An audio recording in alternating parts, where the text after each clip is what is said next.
Il y a beaucoup de panique, en tout cas chez moi, quand je pense à tout ce qui se passe autour du dérèglement climatique.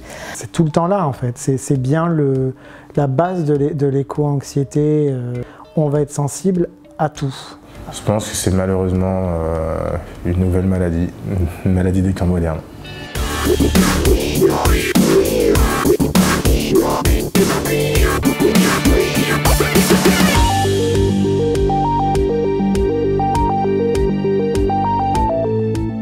La définition est assez simple, c'est une détresse psychique et mentale face aux enjeux environnementaux. Détresse psychique et mentale, ça veut dire quoi?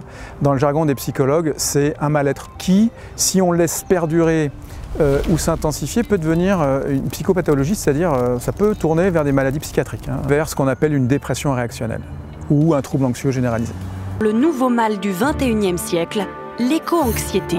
C'est un concept qui a été importé des États-Unis qui s'appelle de l'éco-anxiété. En fait, la planète s'effondre en direct sous nos yeux et que l'on reste impuissant face à cela provoque de l'éco-anxiété chez plus d'un jeune sur deux en France. 67% des Français se déclarent éco-anxieux et la moitié d'entre eux estiment que cela affecte leur santé mentale. L'éco-anxiété, c'est une inquiétude vis-à-vis des effondrements écologiques à venir. Et c'est complémentaire de la solastalgie, qui est la nostalgie de toute la destruction de la nature déjà passée. En fait, c'est méga complexe. C'est-à-dire que jusqu'à présent, on te disait l'éco-anxiété, c'est une peur prospective de l'avenir. Et en fait, c'est tellement plus complexe que ça, quoi. Il y a de la peur, il y a de la colère, il y a de l'impuissance. Et puis, c'est pas que le futur, c'est pas que l'avenir, c'est déjà notre environnement qui se dégrade aujourd'hui, quoi. En France, c'est 59% des 16-25 ans qui se disent très inquiets ou extrêmement inquiets par le changement climatique. Souvent, quand on est éco-anxieux, on a été éco-conscient par rapport à quelque chose, on a fait des fresques, on a lu des choses, on a regardé des conférences, etc. Et en fait, on est atteint par un amoncellement d'informations. Et on ne sait pas forcément quoi faire de cette information. On recherche désespérément des bonnes nouvelles, sauf qu'on a malheureusement en ce moment que des mauvaises nouvelles, et du coup, à chaque fois que tu commences un peu à remonter, allez hop, on te dit qu'on a perdu des centaines de millions d'oiseaux en quelques années, allez hop, on remet des pesticides à gogo, allez hop, les méga bassines. Et tout ça, ça fait des couches sur la petite personne qui au bout d'un moment n'en peut plus. Le mouvement On est prêt et l'Observatoire de l'éco-anxiété, l'Obseca, mènent une nouvelle étude dont les résultats sont attendus pour 2024 afin de mesurer précisément le niveau d'éco-anxiété en France. On voit clairement que le niveau d'anxiété est fort dans la jeunesse, mais là, avec les études qu'on est en train de faire avec Pierre-Éric Sutter, ce qui se démarque, c'est qu'apparemment ça touche vraiment toutes les classes d'âge. En tout cas, ce qui est sûr, c'est qu'il y a 2,5 millions d'éco-anxieux en France, très fortement éco-anxieux. Les femmes sont plus éco-anxieuses que les hommes, a priori. Ça, c'est des résultats sur lesquels on a une bonne significativité. Aujourd'hui, ce qu'on arrive à dire, c'est que finalement, avant d'être éco-anxieux, la plupart des gens sont éco-conscients. Ça veut dire qu'en fait, ils sont de manière générale préoccupés par ce sujet, ils ont compris que c'était un enjeu majeur. Et au sein de ces personnes qui sont conscientes, il y a 20% de personnes qui sont ce qu'on appelle éco-inquiètes. C'est-à-dire qu'elles commencent à avoir de plus en plus de ruminations, à y penser de plus en plus souvent. Et on va dire qu'ensuite on arrive aux 5% pour qui ce phénomène est extrême. Et ces 5% de personnes sont en détresse psychologique. C'est des personnes qui sont quand même vulnérables et qui ont du mal, qui ne pourraient pas forcément s'exprimer face caméra ou qui ne pourraient pas clarifier, mettre des mots sur les émotions qu'elles ressentent et qu'elles traversent. Donc c'est vrai que c'est quelque chose de précieux à recevoir. Pour ce reportage, quelques voix courageuses ont accepté de témoigner et partager avec nous leur vécu. C'est pas le moment, tu restes là. Je regarde souvent la météo pour me rassurer ou non, je ne sais pas, mais une sécheresse, il pleut pas, je me mets en mode inquiet, je veux qu'il pleuve. Ou par exemple même la grève au niveau des ordures à Paris, où on se dit je suis en train de trier, mais en fait je trie pour rien du tout, et c'est mes proches qui m'ont dit que j'avais du mal à sortir de certaines thématiques et que je devenais très insistant ou très pas désagréable, mais assez, on va dire, moins diplomate que je le suis normalement. Et je vais, moi, derrière, le prendre très à cœur. Et j'ai vraiment des souvenirs de périodes où j'allais boire des verres avec des amis ou à des repas et où moi je ne pensais qu'à ça pendant toutes les discussions qu'on avait et où je me disais mais on a des discussions qui sont hyper futiles parce qu'on parle de trucs de vie hyper banals. Et en fait j'étais très frustrée de me dire mais tout ce dont on est en train de se parler, on s'en fout en fait, on ne devrait pas parler de ça, on ne devrait que parler de qu'est-ce qu'on peut faire pour essayer d'aller dans la bonne direction et de transformer un peu ce monde pourri dans lequel on vit. Et en fait ça a été très difficile à gérer, de plus réussir à apprécier des conversations simples et légères avec des proches parce que j'étais parasitée en permanence par le fait que je pensais tout le temps à ça. Première famille de symptômes, c'est des symptômes cognitifs, donc c'est-à-dire des ruminations, c'est-à-dire des idées noires par rapport aux enjeux environnementaux, c'est-à-dire comme si le cerveau tournait en boucle, hein, comme un disque dur qui s'affole. Et physiquement, j'ai eu un peu des sentiments d'être un peu d'oppression, de sentir un poids en fait, tout le temps sentir un poids et plus particulièrement quand on a des nouvelles à la télé ou quoi que ce soit, où il y a des événements on va dire quotidiens. Je demande aussi aux gens autour de moi de ne pas m'informer sur des sujets sur l'environnement qui pourraient, en bien ou en mal, hein. C'est vraiment de me prendre de la distance, de me couper un peu, parce que automatiquement, dès qu'on parle du sujet, là j'ai plus la force et ouais, ça me fait manquer des bouffées de stress. Vous avez ensuite toute une série de symptômes affectifs qui sont liés principalement à des manifestations anxieuses, d'où le terme d'éco-anxiété d'ailleurs, des manifestations anxieuses qui sont articulées autour de peur.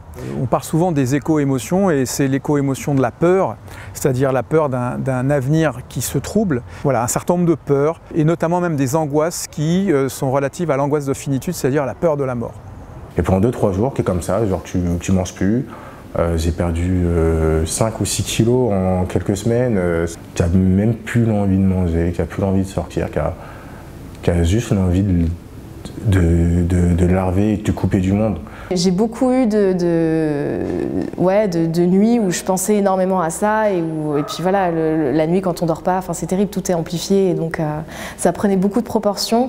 J'ai tendance quand il y a énormément d'informations ou que je mentalise énormément de choses ou d'inquiétudes, à être fatigué au milieu de la journée sans trop savoir pourquoi. Il y a ensuite toute une série de symptômes comportementaux. Ceux-là, c'est ceux qu'on peut voir, c'est des manifestations qui se voient dans le corps. Les éco-anxieux qui sont vraiment affectés commencent à avoir des troubles du sommeil, des troubles relationnels aussi, c'est-à-dire qu'à force d'en parler autour d'eux, de dire il faut s'inquiéter pour la planète, c'est inquiétant tout ce qui se passe, au bout d'un certain temps, ils peuvent être agaçants. À force d'en parler, ils s'isolent socialement. Et ça, c'est un marqueur toujours très embêtant relatif à la dépression, parce que dès qu'on s'isole, on peut avoir des symptômes dépressifs. Toi, individuellement, tu vas faire tous les efforts du monde. Tu vas, par exemple, je vais prendre mon cas personnel, je ne prends plus l'avion depuis des années, je fais tout en train, même si c'est long, même si ça coûte plus cher. Je ne mange pas de viande, je fais tout pour manger local et de saison. Je m'habille qu'en fripe. Et toi, tu dis tous ces efforts-là accumulés, ouais, c'est cool, toi, tu vas arriver à avoir un impact en termes d'équivalent carbone, aller de 2-3 tonnes de CO2 équivalent sur l'année, ce qui correspond à peu près à l'objectif qu'on devrait tous avoir d'ici 2050. Et là, tu es content. Et après, tu es avec tes potes qui vont prendre l'avion en continu. Comme moi, dans mes potes à qui je me dispute souvent, parce que monsieur, l'année dernière, a pris plus de 50 fois l'avion pour traverser l'Atlantique. dont des fois juste pour un week-end pour aller voir sa copine. Ça a un impact sur les relations humaines, donc j'ai des gens qui soit vont être en conflit, soit vont pas écouter ce que j'ai à dire, vont pas me prendre au sérieux. De stéréotyper aussi l'éco-anxieux comme l'écolo de base qui va avoir une ferme perdue dans la campagne et qui va faire des câlins aux arbres. De ma part, je m'en suis beaucoup voulu au début parce que j'ai trouvé ça fou de découvrir toutes ces problématiques à 26-27 ans. Alors que c'est des choses dont on parle depuis les années 70 et en plus de ça, j'ai trouvé ça fou que aussi peu de choses soient faites pour qu'on transforme nos modes de vie pour aller vers quelque chose de mieux. À un moment, on se dit à quoi bon?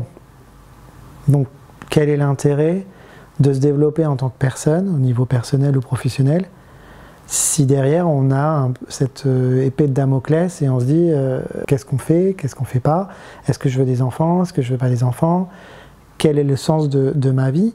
La dernière famille, ce sont les symptômes qu'on appelle conatifs, c'est lié à l'action en fait.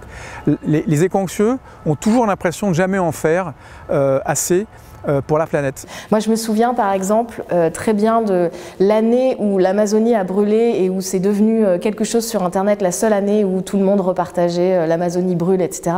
Il y avait un espèce de test qu'on pouvait passer pour savoir combien de mètres carrés en gros on faisait brûler en Amazonie en fonction de nos habitudes au quotidien.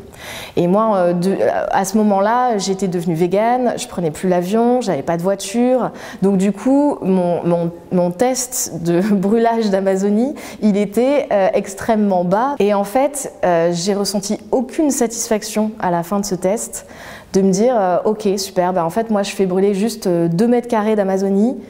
Et donc il y a toujours cette espèce de balance qui fait que moi j'ai beaucoup de mal à être satisfaite même dans les passages à l'action et qui fait que mon éco-anxiété elle est encore très présente aujourd'hui. Tout le monde réagit de façon différente. C'est pas parce qu'on agit qu'on a raison en soi, je dis pas qu'il faut pas agir, au contraire, mais que choisir une action qui nous rend bien aussi, c'est super important. Parce qu'un des risques de l'éco-anxiété, c'est vraiment de partir tous azimuts nulle part. En Amérique du Nord, des centaines de méga-feux qui ravagent les forêts du Canada. Hyper pollution à New York aux États-Unis et sur la côte est américaine. En Russie, on suffoque même en Sibérie sous 40 degrés. Ce couple de retraités a sorti le chapeau, indispensable pour se protéger du soleil. Ce fleuve est totalement asséché. Partout dans les Pyrénées-Orientales, les réserves d'eau sont à sec.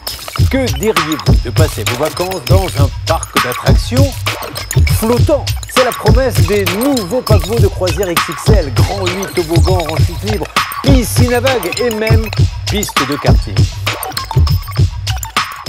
Il faut bien comprendre qu'effectivement, il y a une part de responsabilité des médias et des politiques dans le fait de ne pas assez relayer les bonnes informations, c'est-à-dire de faire du sensationnalisme, par exemple, quand il y a une canicule ou qu'il y a une forêt qui brûle, comme on l'a vu l'été dernier avec la dune du Pilat.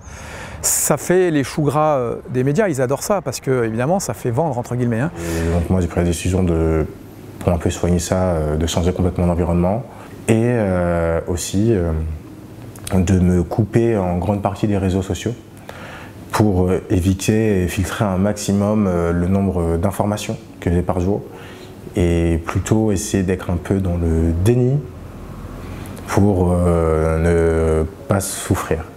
C'est un peu lâche, je trouve, comme choix, mais ça me permet d'évacuer pas mal de charge mentale.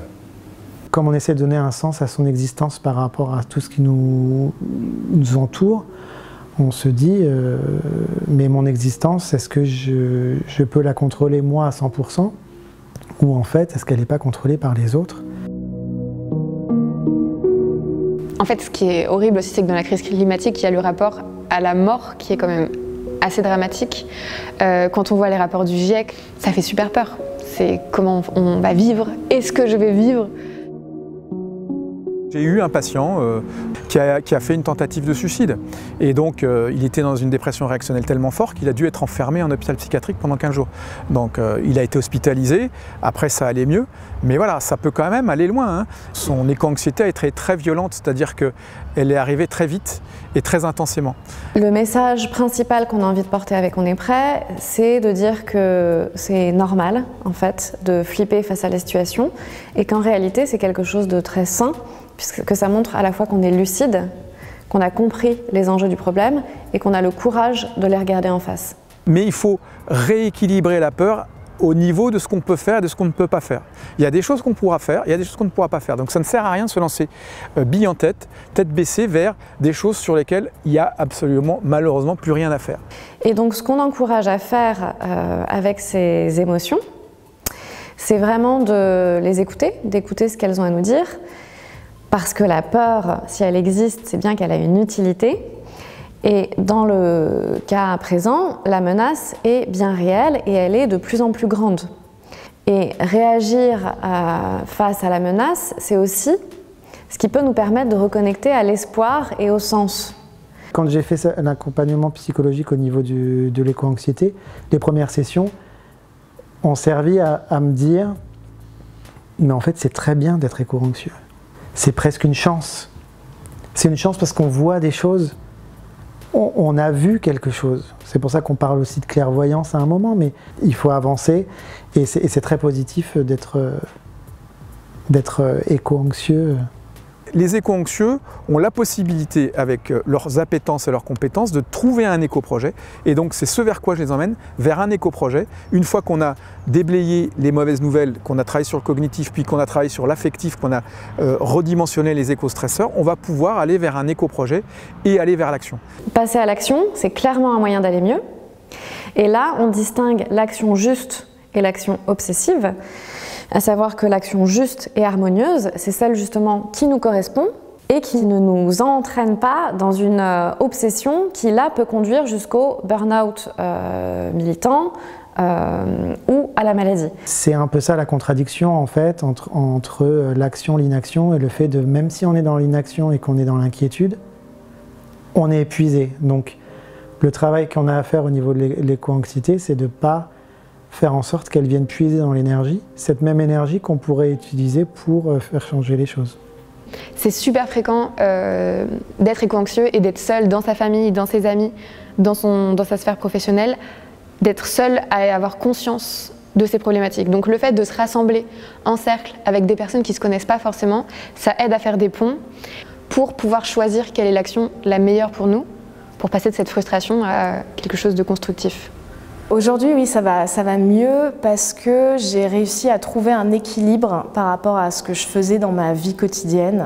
Parce que je pense que de toute façon, maintenant que je sais, j'ai pas de retour en arrière et je vais continuer à m'informer sur ces sujets et je vais continuer à ce que ça brasse constamment dans mon cerveau. Mais au moins aujourd'hui, cet espace-là, je peux le mettre à disposition d'actions qui sont utiles. Et en fait, c'était ça l'équilibre que j'avais besoin de retrouver. Pour aider les personnes qui sont atteintes d'éco-anxiété, je trouve que c'est très intéressant de passer par vraiment un moment de connexion humain à humain. Juste, je t'écoute, je te vois et je comprends ce que tu ressens et on le partage ensemble sans forcément vouloir d'abord tout de suite gérer ce qui se passe. J'invite mes patients à aller chercher les bonnes nouvelles, à établir des listes. Des recherches ont montré qu'en ayant des listes sur lesquelles on se focalise et qu'on relit régulièrement pour contrebalancer les mauvaises nouvelles, on va pouvoir rééquilibrer l'écologie psychique. Donc faire des listes de bonnes nouvelles, aller chercher les bonnes nouvelles, aller chercher des grands éco-témoins qui ont fait des réalisations parfois incroyables, qu'on pensait impossibles, c'est extrêmement bon pour la santé mentale. J'essaye aussi de m'alimenter de choses super positives, de gens qui bougent les lignes, qui veulent changer et réformer le système. Tout ce travail que j'ai fait m'a permis de voir qu'en fait j'étais pas le seul, que les gens s'organisaient, qu'il y avait un nom sur cette transition que moi je sentais à l'intérieur. Donc dès qu'on sent que c'est trop pour nous, petite pause, on se sent environnement, on se met au vert quelques mois, on se coupe, on prend soin de soi. Et dès qu'on se sent assez fort pour revenir, on revient.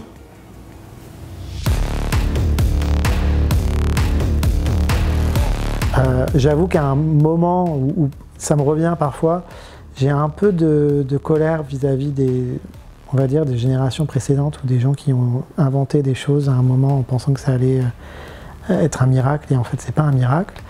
Que nous on va devoir un peu payer les pots cassés. Là où les éco-anxieux sont un peu, comment dirais-je, énervés, c'est qu'ils se disent mais que fait le gouvernement? Que font les politiques? Les politiques devraient comprendre que c'est les pièces d'un puzzle qui est en train de s'assembler, tous ces événements, et que ces pièces du puzzle font système, et qu'on va au-devant de graves ennuis. C'est complètement vrai de dire que les décideurs sont responsables des niveaux d'éco-anxiété qu'on mesure actuellement et qui sont en train d'exploser. Avec le manque d'eau, avec les incendies, avec des sorties comme celle d'Emmanuel Macron qui parle de faire une pause environnementale comme si l'environnement c'était sa petite amie et qu'il pouvait se permettre de faire une pause. On s'est donné les objectifs 2050-2030 pour décarboner, réduire les phytos, etc. Moi j'appelle à la pause réglementaire européenne. Et oui, je pense véritablement que si les responsables politiques, économiques, industriels, à tous les niveaux, prenaient véritablement leurs responsabilités et agissaient à la hauteur des enjeux, eh bien, il y aurait beaucoup moins de... Enfin, on ne serait pas dans ce boom d'éco-anxiété, ça c'est sûr. Je ne suis pas pour la violence, je suis clairement pacifiste. Mais quand j'en vois certains qui commencent à penser sérieusement à des actes de violence pour se faire entendre, plus ça avance, plus je leur donne raison. Malheureusement. Et il n'y a pas que le climat. Il y a 9 limites planétaires, parmi lesquelles l'effondrement de la biodiversité, les cycles de l'eau, la pollution, etc. Aujourd'hui, on sait qu'on arrive à la fin d'un modèle de société, on arrive à la fin d'une civilisation, il y a de plus en plus de personnes qui en ont conscience, et ce dont on a vraiment besoin, en fait, c'est d'un horizon. Et c'est d'imaginer ensemble à quoi le nouveau monde pourrait ressembler. Parce que certes, c'est la fin d'un monde, mais c'est pas la fin du monde. Je suis désolé, et je ne veux pas être empereur.